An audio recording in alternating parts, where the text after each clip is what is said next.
नमस्कार मेरे प्यारे साथियों, कैसे हो आप सभी। आशा करता हूं कि आप सभी की जो पढ़ाई है वो अच्छी चल रही होगी और आप सभी अच्छे होंगे। मैं आपका दोस्त शिक्षा सोपान के इस ऑनलाइन एजुकेशन प्लेटफॉर्म पे हार्दिक स्वागत करता हूं। आज मैं राजस्थान की एक ऐसी महत्वपूर्ण प्रवेश परीक्षाओं में से एक की चर्चा करने जा रहा हूं, बीएसटीसी 2026। बीएसटीसी 2026 में क्या है, आपकी 20 मई को एग्जाम होने वाली है। तो छात्रों के मन में जो 12th पास छात्र हैं, जो अभी जिनका फर्स्ट कंपटीशन एग्जाम है, वो क्या है, बहुत ही उनके मन में क्यूरियोसिटी है कि किस तरीके से हमको पेपर अटेम्प्ट करना है, क्या हमारी रणनीति होनी चाहिए। छात्र क्या है, पढ़ते तो खूब सारा है, लेकिन जैसे ही वो एग्जाम हॉल में बैठते हैं तो वो क्या है, घबरा जाते हैं, कंफ्यूजन हो जाते हैं। तो आज मैं उसी विषय को लेकर के चर्चा करने जा रहा हूं कि आपकी रणनीति क्या होनी चाहिए, प्रॉपर स्ट्रेटजी क्या होनी चाहिए। ज्यादा पढ़ने से नहीं, बल्कि हम यदि सटीक तरीके से रणनीति बना करके यदि हम पेपर को सॉल्व करेंगे तो हम हमारा कॉलेज श्योर कर पाएंगे। ठीक है, तो ऐसे ही आज मैं कुछ पॉइंट्स के ऊपर आपसे चर्चा करने जा रहा हूं कि आपको एग्जाम हॉल में किस तरीके से पेपर को अटेम्प्ट करना है, कौन सा पार्टीशन आपको पहले लेना है, क्या क्या किस तरीके से प्रश्नों को आपको सॉल्व करना है। ठीक है, तो उसी विषय के बारे में आपसे मैं आज चर्चा करने के लिए हूं। ज्यादा समय आपका ना लूंगा मैं, आपकी 5-7 मिनट में आपको केवल स्ट्रेटेजी क्लियर मैं आपको करवा दूंगा। देखिए,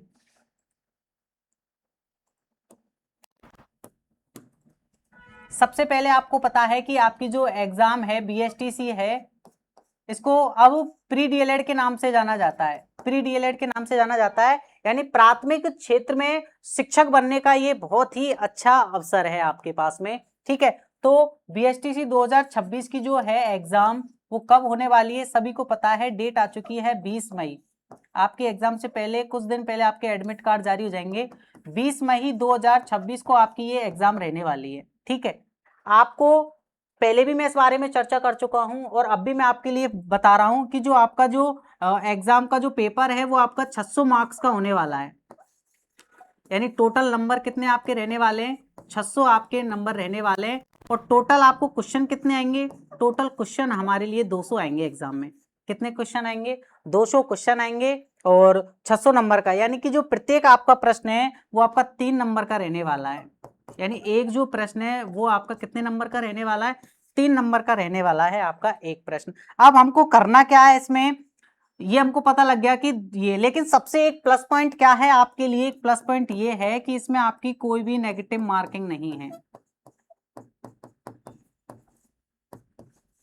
कोई भी नेगेटिव मार्किंग आपके लिए इस एग्जाम में नहीं है कि आपको आपको सारे के दो से प्रश्न आपको अटेम्प्ट करके आने हैं। आपको बिल्कुल भी एक प्रश्न भी खाली छोड़ के नहीं आना है, क्योंकि यहाँ पे किसी भी प्रकार की नेगेटिव मार्किंग नहीं है। यदि आप गलत ऑप्शन टिक करके आते हो तो आपका कोई भी मार्क जो है वो डिटेक्ट नहीं किया जाएगा और डिलीट नहीं किया जाएगा, उसके नंबर आपको नहीं कटेंगे। तो ये आपके लिए सबसे ज्यादा प्लस पॉइंट साबित होने वाला है कि इसमें नेगेटिव मार्किंग नहीं है। ठीक है, अब इस बार मैं आपको बताऊं कि आपको कॉलेज लेने के लिए प्री डीएलएड में अपनी एक सीट सुनिश्चित करने के लिए आपकी जो टारगेट होना चाहिए वो 500 प्लस का टारगेट आप लेके चलेंगे ना, तो आप अपने आप को सिक्योर मान पाएंगे कॉलेज की सीट के लिए। यदि आप 500 प्लस स्कोर आप करते हो तो आपका क्या है, एक कॉलेज है वो फिक्स हो जाएगा कि यार हमारी सीट अब सिक्योर है। अब 500 प्लस नंबर की रणनीति होनी कैसी चाहिए, छात्र पढ़ तो खूब सारा रहे, लेकिन उनकी एक स्ट्रेटेजी क्या होनी चाहिए, उस विषय में मैं आपको बताने जा रहा हूं। जो मेरा एक्सपीरियंस है और बच्चे कहाँ कंफ्यूज होते हैं, क्या गलती करते हैं, उन चीजों को आपको ध्यान में रखना है कि क्या क्या सावधानी हमको बरतनी है। ठीक है, चलिए, तो ये आपको पता लग गया। आपको ये भी पता है कि आपका जो एग्जाम में जो पेपर आने वाला है वो कितने पार्ट्स में आने वाला है। जो पहला पार्ट आपका जो रहेगा, पहला जो पार्ट है वो आपका रीजनिंग का रहने वाला है। सेकंड पार्ट है आपका राजस्थान जीके का रहने वाला है, जीके वाला पोर्शन। थर्ड पार्ट जो है आपका टीचिंग एप्टीट्यूड से रहने वाला है।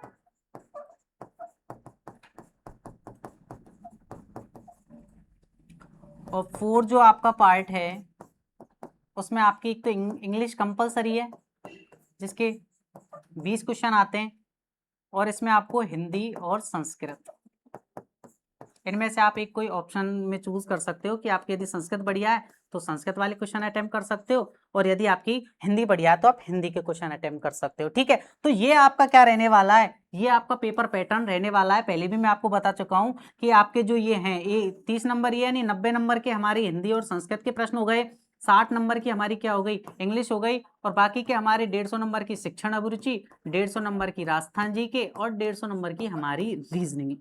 ये आपको पेपर पैटर्न पता होना चाहिए कि हम जहां जा रहे हैं, एग्जाम देने हम जा रहे हैं, तो हमारा पेपर आएगा कैसे, कितने पार्टीशन में आएगा, ये आपको पता लग गया रीजनिंग।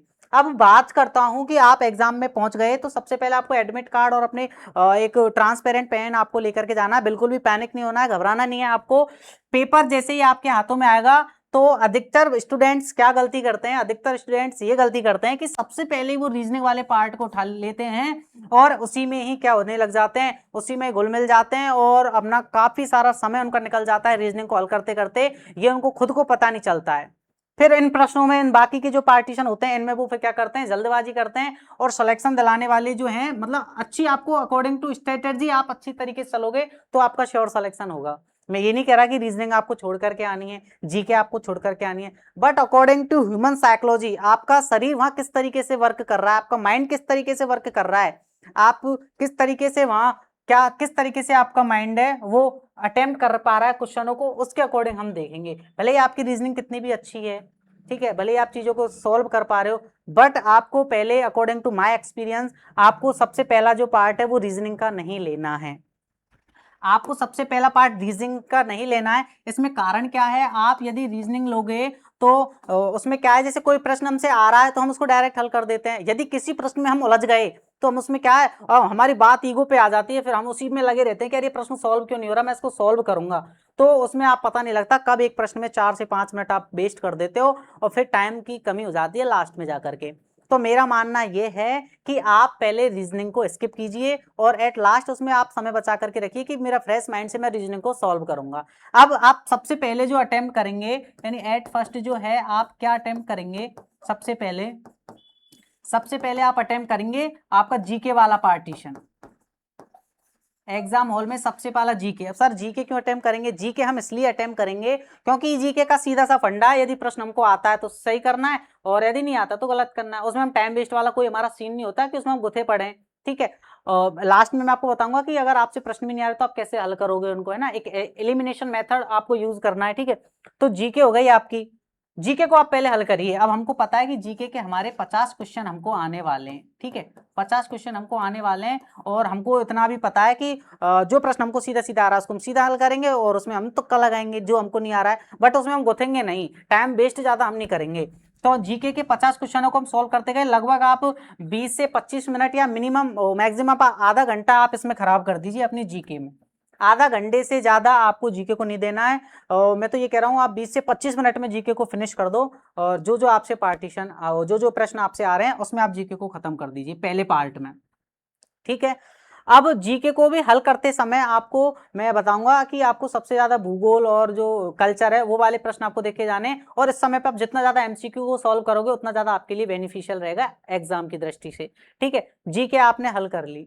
ठीक है, अब बच्चे क्या करते हैं, ओएमआर भरते समय पहले क्या करते हैं, सबसे पहले वो जो पूरा पेपर आया हमारा 200 क्वेश्चनों को उनको सॉल्व करने में लग जाते हैं, और लास्ट में गोले भरने का वो करते हैं। लेकिन आपको ये गलती बिल्कुल नहीं करनी है। आपको एक पार्टीशन, जैसे जीके वाला प्रश्न है वो हमने सॉल्व कर लिए पेपर में, फिर आप तुरंत ही हैंड टू हैंड जीके के ओएमआर को भर दो। जीके के प्रश्न है उनको ओएमआर में आप भर दो, इनको पेंडिंग मत रखो कि मैं पूरे पेपर को सॉल्व कर लूं उसके बाद में मेरी ओएमआर को भरूंगा। ठीक है, इसमें ज्यादा चांसेस रहते हैं गलती के।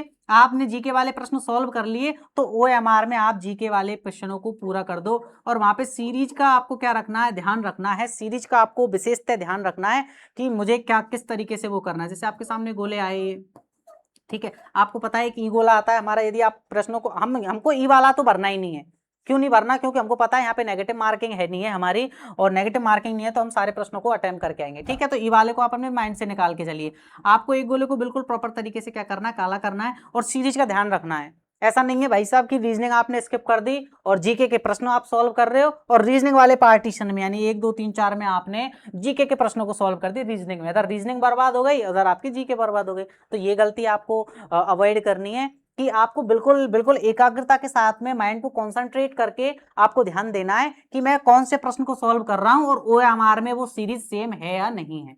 Is that clear? समझ में आ रहा है आपको कि आपको किस तरीके से आपको OMR अटेम्प्ट करनी है, किस तरीके से आपको जीके वाले पोर्शन आपने पहले लिया है। तो उसमें OMR में देखो कि मैं भाई साहब कि मेरा ये 51वां प्रश्न जीके का है, तो मैं OMR में भी 51वें प्रश्न जीके का हल कर रहा हूं या नहीं कर रहा हूं।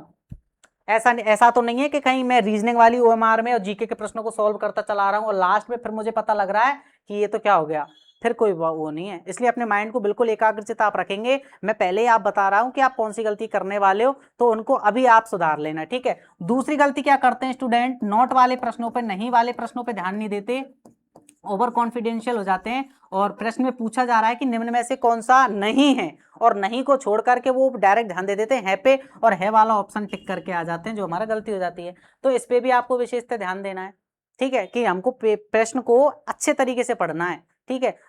चलिए, रीजनिंग हमने अभी स्किप कर दी, हमने सबसे पहले जीके वाला पोर्शन लिया, क्योंकि जीके में हमको ज्यादा टाइम वेस्ट नहीं करना है। प्रश्न आ रहा है तो ठीक है, नहीं आ रहा तो ठीक है। उसके बाद आपको अटेम्प्ट करनी है आपकी शिक्षण अभिरुचि।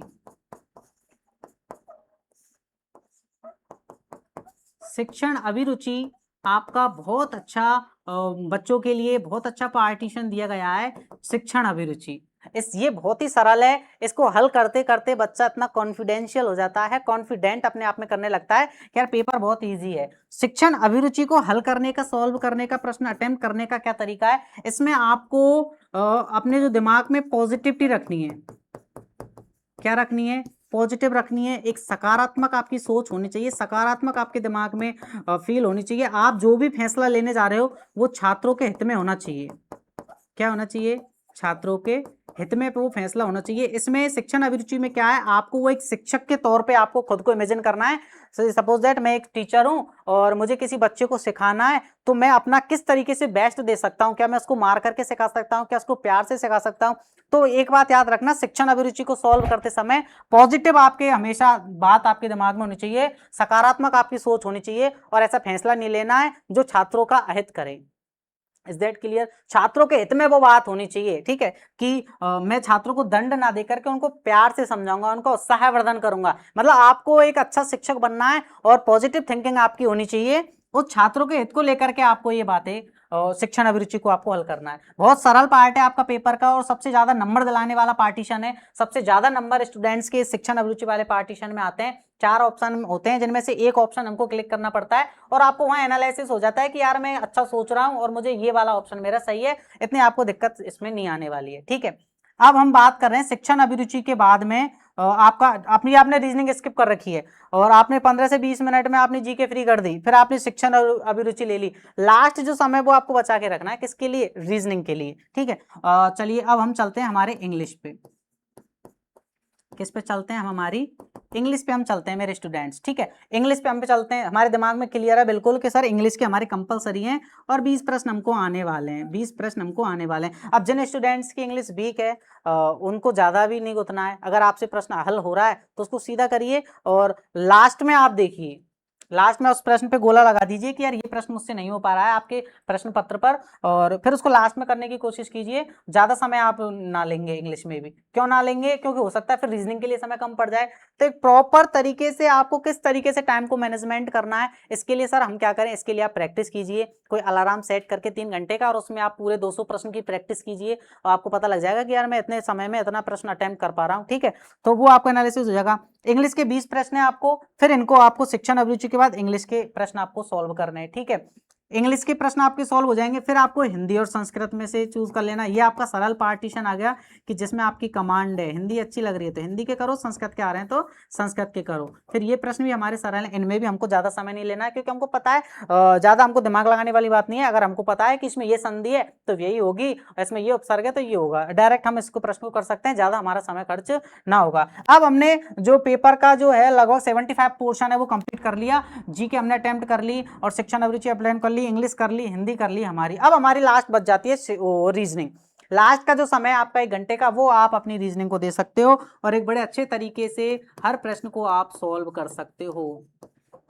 क्योंकि रीजनिंग मेरे साथियों एक ऐसा सब्जेक्ट है, आपका एक ऐसा पार्टीशन है, उसमें यदि कोई प्रश्न आपसे डायरेक्ट आंसर हमको पता लग गया तो वो हमारा आंसर सही हो जाएगा। यदि आप उसमें उलझ गए और उसका आंसर नहीं लग पा रहा है तो आप उसमें उलझते चले जाते हो, टाइम वेस्ट कब हो जाता है आपको पता नहीं चलता है। तो रीजनिंग के लिए मैं आपको रिकमेंड कर रहा हूं कि आप जो है सबसे लास्ट में रीजनिंग वाले पार्टीशन को हल करेंगे।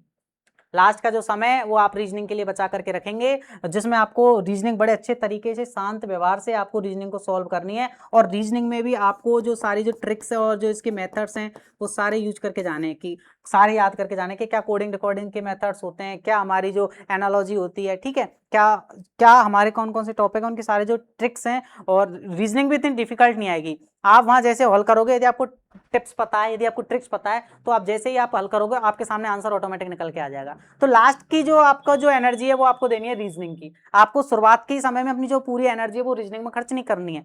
पूरा माइंड आपका यदि रीजनिंग ने एक बार खराब कर दिया तो पूरा पेपर आपका वेस्ट हो जाएगा। इसलिए रीजनिंग को मैं कह रहा हूं आप सबसे लास्ट में अटेम्प्ट करिए, लास्ट के लिए समय बचा के रखिए। और ओएमआर को आप साथ के साथ भरते चलिए, पूरे 200 प्रश्न को आप एक साथ हल मत करिए उनको, और उनको साथ साथ आपने एक पार्टीशन कर लिया तो पहले उनको ओएमआर को आप भर लीजिए। ये नहीं पहले पूरे 200 प्रश्न हल कर लिए और लास्ट के आधे घंटे में आप गोलों को भर रहे हो, और फिर हो सकता है जल्दीबाजी हो तो आप गलत करके आ जाएं। ठीक है, तो ये आप यदि आप प्रॉपर स्ट्रेटजी से आप चलोगे तो आपका जो है ना श्योर सिलेक्शन होगा। 500 प्लस नंबर की रणनीति आपको अपनानी है कि यार 500 प्लस जो है मुझे नंबर लेकर ही आने हैं, और मुझे प्रत्येक क्वेश्चन है वो अटेम्प्ट करके आना है, क्योंकि नेगेटिव मार्किंग मेरी नहीं होने वाली है ना, मेरा कोई नंबर नहीं कटने वाला है। मुझे सारे प्रश्नों को धैर्यपूर्वक और एकाग्रचित होकर के मुझे अटेम्प्ट करना है। ठीक है, तो यदि आपको ये वीडियो पसंद आई हो तो इसको अपने फ्रेंड्स, रिलेटिव्स और अन्य दोस्तों के साथ शेयर कीजिए जो आपकी प्री डीएलएड की एग्जाम देने जा रहे हैं 20 मई को। आपके इस एजुकेशन प्लेटफॉर्म पर अब लगातार आपको एमसीक्यूज की क्लासेस मिलेंगी, जिसमें आपकी रीजनिंग की क्लासेस, शिक्षण अभिरुचि की क्लासेस और इंग्लिश की क्लासेज होंगी, और वो आपके लिए एक अच्छी हेल्पफुल साबित होंगी जो आपकी प्रैक्टिस को एक नेक्स्ट लेवल पे लेके जाएंगी। ठीक है, तो अच्छे से पढ़ते रहिए। थैंक यू, जय हिंद, जय भारत।